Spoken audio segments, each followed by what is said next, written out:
La révolution numérique, c'est un changement d'âge plutôt qu'un âge du changement. On la nomme numérique et pas informatique ou technologique parce qu'on est à l'époque où on prend en compte finalement plus les mutations et les déterministes de cette mutation que ces causes technologiques. C'est-à-dire qu'aujourd'hui, on est plus dans les conséquences que proprement dit dans la technologie. La technologie n'est plus la question et on s'attaque à des réponses centrées sur les gens et des usages. Et c'est pour ça qu'elle n'est pas révolution informatique ou révolution des technologies de l'information et de la communication. Elle est révolution numérique. C'est un nouveau mot pour décrire finalement le nouvel espace industriel.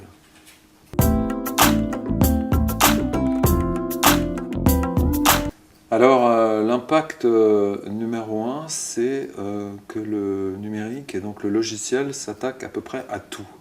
Au loisir, au travail, à la ville, à l'éducation, à l'industrie. Le logiciel et le numérique changent à peu près tout. Et c'est d'abord un changement, on va dire, sociétal et sociologique profond. C'est ça finalement l'élément le plus marquant de cette révolution numérique. Et donc ça bouleverse tout.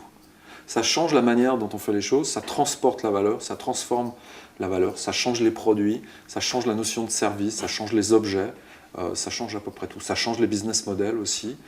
C'est une autre façon d'organiser la valeur, l'économie. Et donc les attentes des gens, que ce soit des usagers ou des jeunes avec des aspirations d'aujourd'hui, sont totalement impactés par ces changements-là. C'est-à-dire qu'ils n'ont pas envie de travailler comme leurs parents. Ils n'ont pas envie de travailler dans des entreprises qui ont des modèles d'une cinquantaine d'années. Ils ont envie de créer de la valeur pour eux et pour le monde à la manière d'aujourd'hui.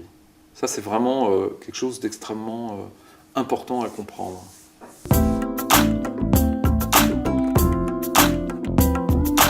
J'en sais rien parce qu'on ne peut pas prédire le futur. Par contre, on peut le construire aujourd'hui. C'est plutôt ce qu'on fait ici, ce qu'on fait à l'agence. Ce qu'on peut quand même dire, c'est que cette fameuse génération des mutants de Michel Serres aura vieilli. Elle sera certainement à des postes à responsabilité. Et peut-être enfin, la France se remettra en mouvement. On pourra vraiment mettre en place les grands enjeux de l'époque.